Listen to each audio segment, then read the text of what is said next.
அத்தியாயம் 14. நாந்தேட்டைச் சேர்ந்த ரத்தன்ஜி வாடியா, மௌலா சாஹேப் முனிவர், தட்சிணை சாஸ்திரம், மீமாம்சா. பாபாவின் சொல்லும் கருணையும் எங்கனம் குணமாக்க முடியாத வியாதிகளையும் குணமாக்கியது என்பதை சென்ற அத்தியாயத்தில் கண்டோம். இப்போது பாபா எங்கனம் ரத்தன்ஜி வாடியாவை ஆசீர்வதித்து குழந்தையை அருளினார் என்பதை விவரிப்போம்.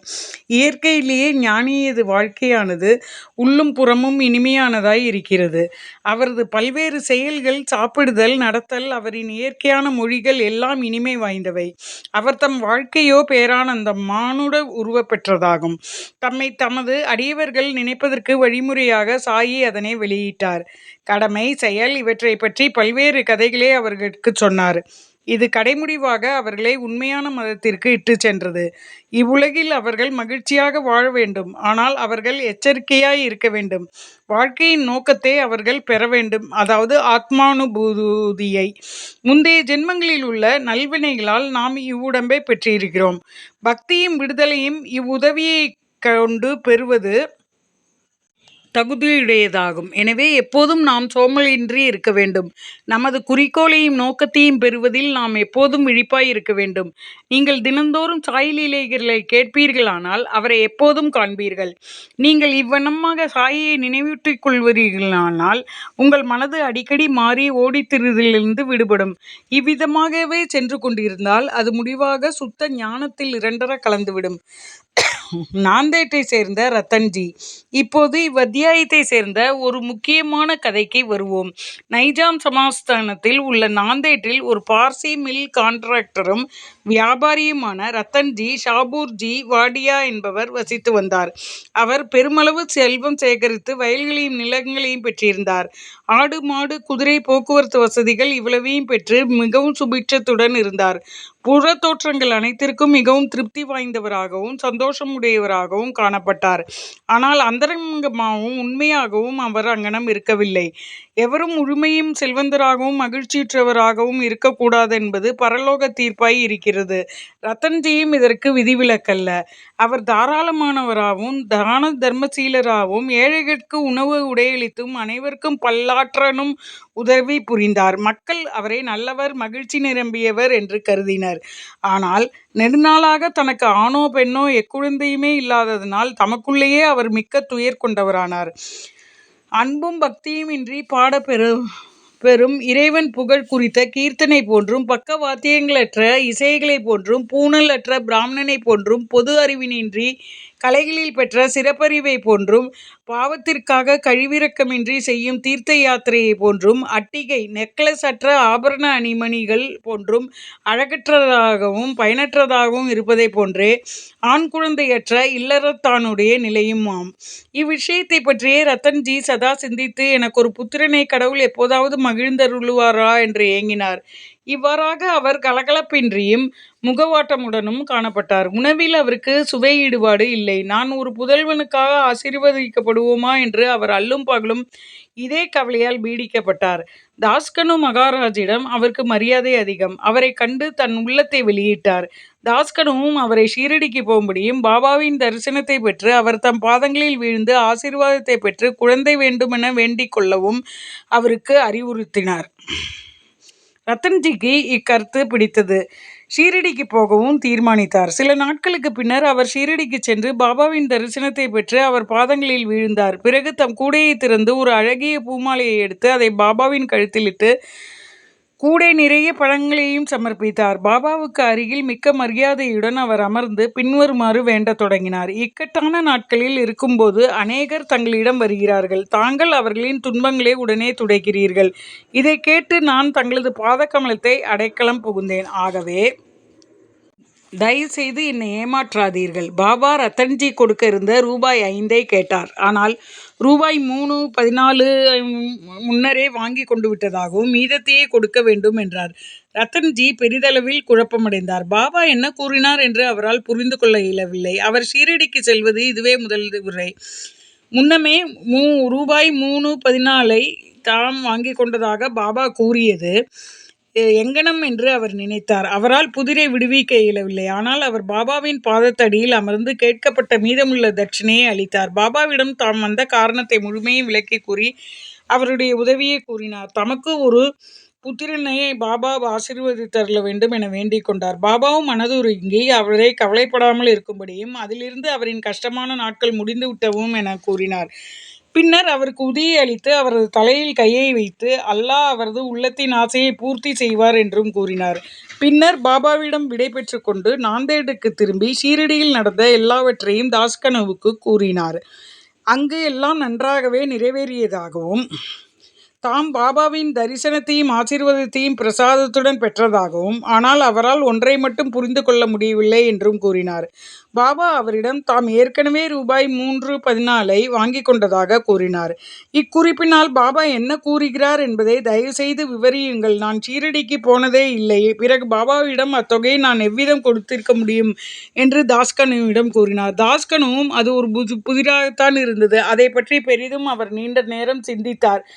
சிறிது நேரத்திற்கு பிறகு பின்வரும் நிகழ்ச்சி அவர் கவனத்திற்கு வந்துற்றது. சில நாட்களுக்கு முன் ரத்தன்ஜி மௌலா சாஹேப் என்ற ஒரு முகமதிய முனிவரை வரவேற்று அவரின் வரவேற்பு உபசரணைக்காக கொஞ்சம் பணம் செலவழித்தார். மௌலா சாஹேப் நாந்தேட் மக்கள் நன்றாக அறிந்த ஒரு முனிவர், போர்ட்டர் செயின்ட், சுமை தூக்கும் தொழிலாளியாக வேலை செய்தவர். ரத்தன்ஜி ஷீரடிக்கு போக தீர்மானித்த போது இந்த மௌலா சாஹேப் தற்செயலாய் ரத்தன்ஜியின் வீட்டிற்கு வந்தார். ரத்தன்ஜி அவரை அறிந்திருந்தார். அவரிடம் அன்பு செலுத்தினார். எனவே அவரை கௌரவிக்கும் முகமாக ஒரு விருந்து கொடுத்தார். தாஸ்கனு ரத்தன்ஜியிடம் விருந்து உபசரிப்புக்கான செலவு குறிப்புகளை வாங்கி பார்த்தார்.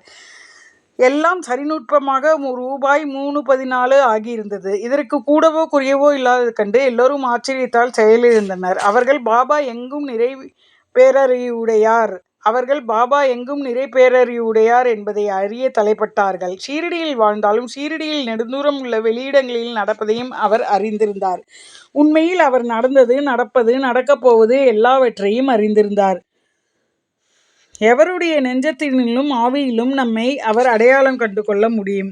மேலே குறிப்பிட்ட நிகழ்ச்சியில் மௌலா சாஹேப்பிடம் தம்மை காணாமலும் அவருடன் தாம் ஒன்றாகவும் இல்லாதிருப்பின் ரத்தன்ஜி மௌலா சாஹேப்புக்கும் கொடுத்த வரவேற்பு பற்றியும் அதற்கு அவர் செலவழித்த தொகையை பற்றியும் பாபா எங்கனம் அறிந்திருக்க முடியும்?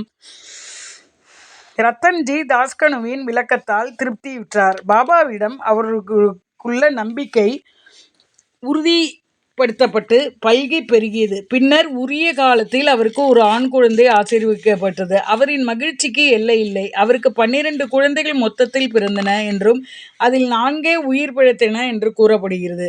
இவ்வத்தியாயத்தின் அடிக்குறிப்பில் பாபா ராவ் பகதூர் ஹரி விநாயக் சாதே என்பவரே அவர் முதல் மனைவி இறந்த பின்னர் மீண்டும் மணம் செய்து கொள்ளும்படியும் அவருக்கு மகன் பிறப்பான் என்றும் கூறினார். சாதே 2வது மனம் புரிந்து கொண்டார். இம்மனைவி மூலம் அவருக்கு பெண் குழந்தைகளே பிறந்தன. எனவே அவர் மிகவும் மனம் தளர்ந்தடைந்தார். ஆனால் 3வது ஆண் குழந்தையாக பிறந்தது. பாபாவின் சொற்கள் உண்மையாயின. அவரும் திருப்தியுற்றார். தட்சிணை மீமாம்சம். தட்சிணை பற்றிய தத்துவம். தட்சிணை பற்றிய சில குறிப்புகளுடன் இவ்வத்தியாயத்தை முடிக்கிறோம். பாபாவை பார்க்க சென்றவர்களிடத்து அவர் தட்சிணை கேட்டார் என்பது எல்லோருக்கும் அறிந்த உண்மை. சிலர் பாபா ஒரு பக்கிரியாகவும் அறவே பற்றின்மை இருந்ததால் அவர் ஏன் தட்சிணை கேட்க வேண்டும், ஏன் பணத்தை பற்றி லட்சியம் செய்ய வேண்டும் என்று வினவலாம். இவைகளை இப்போது விளக்கமாக கவனிப்போம். ஆரம்பத்தில் நெடுநாட்களுக்கு பாபா எதையுமே கேட்கவில்லை. அவர் எரிக்கப்பட்ட தீக்குச்சிகளை சேமித்து தம் பைகளில் வைத்து கொண்டார். எவரிடமிருந்தும் அவர் அடியவராக இருப்பினும் வேறு யாராக இருப்பினும் பாபா எதையும் ஒருபோதும் கேட்கவில்லை. யாராவது 1 பைசாவோ 2 பைசாவோ அவர் முன்னால் வைத்தால் அவர் எண்ணெயோ அல்லது புகையிலையோ வாங்கினால் அவர் புகையிலையின் மீது விருப்பமுடையவராக இருந்தார். ஏனெனில் அவர் எப்போதும் பீடி அல்லது சில்லிம் புகைப்பிடிக்கும் ஒரு மண்குழாய் குடித்தார். பின்னர் சிலர் ஞானிகளை வெறுங்கையுடன் பார்க்கக்கூடாது என்று நினைத்தனர். எனவே அவர்கள் பாபாவின் முன்னால் சிலர் செப்பு காசுகளை வைத்தனர். 1 பைசா கொடுக்கப்பட்டால் அதை அவர் பைக்குள் போட்டுக்கொள்வார். 2 பைசா நாணயமாக இருந்தால் அது உடனே திருப்பி கொடுக்கப்பட்டுவிடும். பாபாவின் புகழ் திக்கெங்கும் பரவிய பின்னர் மக்கள் அவரிடம் பெருந்திரளாக மண்டத் தொடங்கினர். அவர்களிடம் பாபா தட்சிணை கேட்கத் தொடங்கினார். ஒரு தங்கக்காசு வைக்கப்பட்டாலன்றி கடவுளர்களின் பூஜை பூர்த்தியாவதில்லை என்று ஸ்ருதி வேதங்கள் பகிர்கின்றது. கடவுள்களின் பூஜைக்கு காசு தேவைப்பட்டிருந்தால் ஞானிகள் பூஜைக்கும் கூட ஏன் அது அங்கனம் இருக்கக்கூடாது? முடிந்த சார்பாக ஒருவன் கடவுள், அரசன், ஞானி, குரு இவர்களை பார்க்க போகும்போது வெறுங்கையுடன் போகலாகாது என்று விதிக்கப்பட்டது. அவன் காசோ பணமோ எதையாவது அவருக்கு சமர்ப்பிக்க வேண்டும். இது சம்பந்தமாக உபநிஷதங்கள் சிபாரிசு செய்த கருத்தை நாம் கவனிக்கலாம். பிருகதாரண்ய உபநிஷதம் பிரஜாபதி கடவுள், தேவர்கள், மனிதர்கள், பிசாசுகள் இவைகளை த என்ற ஒரே எழுத்தால் விழித்ததாக பகிர்கின்றது. இச்சொல்லால் தேவர்கள் தாங்கள் தமா தன்னடக்கம் பழக வேண்டுமென்று புரிந்து கொண்டனர்.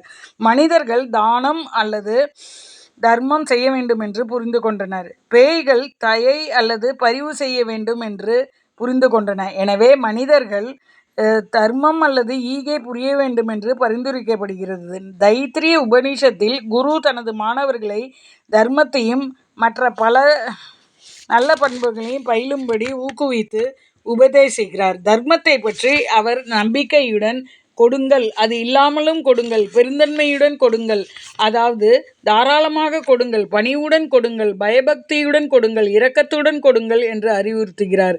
தான தர்மத்தை அடியவர்களுக்கு போதிப்பதற்கும் பணத்தில் அவர்களுக்குள்ள பற்று குறைவதற்கும் அதன் மூலம் அவர்கள் மனது சுத்தமடையும்படி செய்வதற்கும் பாபா அவர்களிடமிருந்து தட்சிணையை கட்டாயமாக பெற்றார். ஆனால் அதில் இவ்விசித்திரம் இருந்தது. அதாவது தாம் வாங்கியதை போன்று 100 பங்குக்கு மேலேயே திரும்ப கொடுத்தாக வேண்டும். இவ்வாறாக பல இடங்களில் நிகழ்ந்தது. உதாரணத்துக்கு ஒன்று சொன்னால், பிரசித்தி பெற்ற நடிகரான கணபதி ராவ் போடஸ் தனது மராத்திய சுயசரிதையில் பாபா தம்மை திரும்ப திரும்ப தட்சிணை கேட்டதாகவும் தனது பணப்பையை அவர் முன்னர் காலியாக்கியதாகவும் இதன் விளைவாக பிற்கால வாழ்வில் தமக்கு ஏராளமாக பணம் வந்ததால் நமக்கு பணத்தேவையே இருக்கவில்லை என்றும் கூறுகிறார். பல சந்தர்ப்பங்களில் தட்சிணைக்கு பாபா பணவகை சார்ந்தவற்றையே விரும்பி கேட்காத மறைபொருளும் உண்டு. 2 நிகழ்ச்சிகளே இதற்கு எடுத்துக்காட்டாக குறிப்பிடலாம். பேராசிரியர் சி.ஜி. நார்கேயிடமிருந்து பாபா தட்சிணையாக 15 ரூபாய் கேட்டார். நார்கே தன்னிடம் பைசா கூட இல்லை என்று பதிலளித்தார்.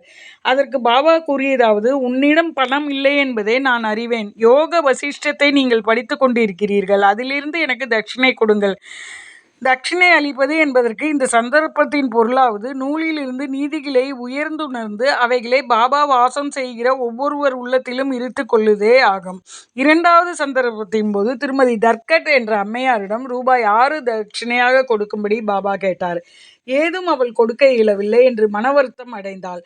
பின்னர் அவளது கணவர் பாபா 6 உட்பகைவர்களையே காமம், குரோதம், லோபம், மோகம், மதம், ஆச்சரியம் முதலானவற்றை தம்மிடத்து சமர்ப்பிக்கும்படி கேட்டார் என்று அம்மையாருக்கு விளக்கினார். பாபா இவ்விளக்கத்துக்கு உடன்பாடு தெரிவித்தார். தட்சிணையின் மூலம் பாபா ஏராளமான பணம் சேகரித்தார் என்பதும் அவ்வளவு பணத்தையும் அதே நாளில் பகிர்ந்தளித்து விடுவார் என்பதும் அடுத்த நாள் காலை வழக்கம்போல் அவர் ஒரு ஏழை பக்ரியாகி விடுவார் என்பதும் குறிப்பிடத்தக்கது. ஏறக்குறைய 10 வருடங்களாக 1000 ரூபாய்களை தட்சிணையாக பெற்று வந்த பாபா பின்னர் மகாசமாதி அடைந்த போது அவருடைய உடைமையில் சில ரூபாய்களே இருந்தன. சுருக்கமாக துறவையும் தூய்மையும் போதிப்பதே அவரிடமிருந்து தட்சிணை பெற்றதன் முக்கிய காரணமாகும். பின்னுரை: பி.வி. தேவ் என்பவர் ஓய்வு பெற்ற மம்லத்தாரும் பாபாவின் பெரும் அடியவர்களுள் ஒருவரும் ஆவார். அவர் சாய்லீலா சஞ்சிகையில் தொகுப்பு 7 எண் 26ஆம் பக்கம் தட்சிணையை பற்றி பின்வருமாறு குறிப்பிடுகின்றார். பாபா எல்லோரிடமிருந்தும் தட்சிணை கேட்கவில்லை. கேட்காமலேயே சிலர் தட்சிணை அளித்தால் அவர் அதை சில சமயங்களில் ஏற்றுக்கொண்டார், மற்ற நேரங்களில் மறுத்துவிட்டார். சில குறிப்பிட்ட அடியவர்களிடமே அவர் அதை கேட்டார். பாபா தங்களிடம் அதற்காக கேட்க வேண்டும், அப்போதே தாம் கொடுக்க வேண்டும் என்று நினைத்தவர்களிடம் அவர் கேட்டதே இல்லை. பாபாவின் விருப்பத்திற்கு மாறாக யாரேனும் அதை சமர்ப்பித்தால் அவர் தொடுவதில்லை. அந்த அடியவர் அதை அங்கேயே வைத்திருந்தால் அதை அப்பால் எடுத்துக்கொள்ளும்படி பாபா அவரை கேட்பார். பக்தர்களின் விருப்பம், பக்தி, சௌகரியம் இவைகளுக்கேற்றவாறு அவர் சிறிய பெரிய தொகைகளை கேட்டார். பெண்கள் குழந்தைகளிடம் அதை கேட்டார். பெண்கள் குழந்தைகளிடமும் கேட்டார். எல்லா செல்வந்தர்களையும் கேட்கவில்லை, அன்றி எல்லா ஏழைகளிடமும் கேட்கவும் இல்லை. தட்சிணை கேட்டு கொடுக்காதவர்களிடம் பாபா கோபம் அடைந்ததே இல்லை. யாரேனும் நண்பன் மூலம் தட்சிணை அனுப்பப்பட்டு அவன் அதை பாபாவிடம் கொடுக்க மறந்து விட்டானாயின் அவர் அவனுக்கு அதை எப்படியோ ஞாபகமூட்டி அவனை கொடுக்கும்படி செய்தார். சில சந்தர்ப்பங்களில் தட்சிணையாக கொடுத்த பணத்தில் கொஞ்சம் பணத்தை திருப்பி கொடுத்து அதை பாதுகாக்கும்படியோ அல்லது வழிபாட்டிற்கோ அவரது பூஜை அறையில் வைக்கும்படியோ கேட்டுக்கொள்வார். இம்முறையானது பணம் அளித்தவருக்கோ அல்லது அந்த பக்தருக்கோ எல்லையற்ற அளவு நன்மை அளித்தது. தான் கொடுக்க நினைத்திருந்ததை விட அதிகமாகவே யாரேனும் கொடுத்தால் அவர் அதிகப்படியான மீதமுள்ள தொகையை திரும்ப அளித்து விடுவார். சிலரிடம் தாங்கள் முதலில் கொடுக்க நினைத்திருந்ததை விட அதிகமாகவும், அப்படி அவர்களிடம் பணமில்லையானால் மற்றவர்களிடம் பிச்சை எடுத்தோ கடன் வாங்கியோ அளிக்கச் சொன்னார். சிலரிடம் அவர் ஒரு நாளைக்கு 3 அல்லது 4 முறை தட்சிணை கேட்டார். தட்சிணையை சேர்த்த பணத்திலிருந்து அவர் தமக்காக மிகவும் கொஞ்சமே செலவழித்தார். அதாவது சில்லிம் என்ற புகைக்குழாய் வாங்குவதற்கும் துனி என்ற புனித அடுப்பிற்கு எரிபொருள் வாங்குவதற்கும் செலவழித்து மிச்சமானத்தையும் பல்வேறு மனிதருக்கு வேறுபடும் விகிதங்களில் தர்மமாக பகிர்ந்து அளித்தார்.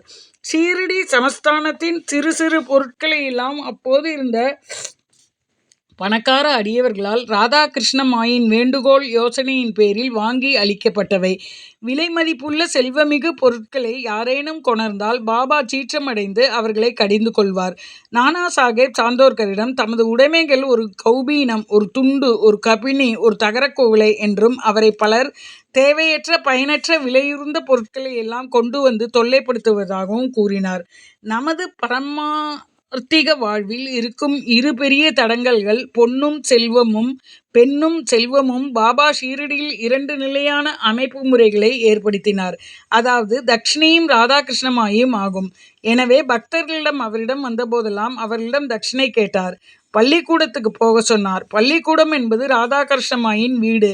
அவர்கள் இவ்விரண்டு சோதனைகளில் நன்றாக தேறினார்களேயானால், அதாவது செல்வத்துக்கும் பெண்ணுக்கும் உள்ள பற்றுகளிலிருந்து விடுபட்டவர்கள் என்று தெளிவுபடுத்தினார்களேயானால், அவர்களின் ஆன்மீக முன்னேற்றம் துரிதமானது. பாபாவின் அருளாலும் ஆட்சிகளாலும் உறுதியளிக்கப்பட்டது. தேவ் கீதை உபநிஷதங்களிலிருந்து புண்ணிய கஷேத்திரத்தில் புண்ணிய ஆத்மாவுக்கு கொடுக்கப்பட்ட தர்மமானது கொடுத்தவருக்கு அதிக பலன் அளிக்கிறது என்பதை ஸ்லோகங்கள் மூலம் எடுத்து காண்பித்து இருக்கிறார். ஷீரடியும் அதில் உறையும் தெய்வமுமான சாய்பாபாவையும் தவிர புனிதமானது என்ன இருக்க முடியும்? ஸ்ரீ சாயியை பணிக. அனைவருக்கும் சாந்தி நிலவட்டும். சத்குரு சாய்நாத் மகராஜுக்கு ஜெய். 14வது அத்தியாயம் முடிவுற்றது.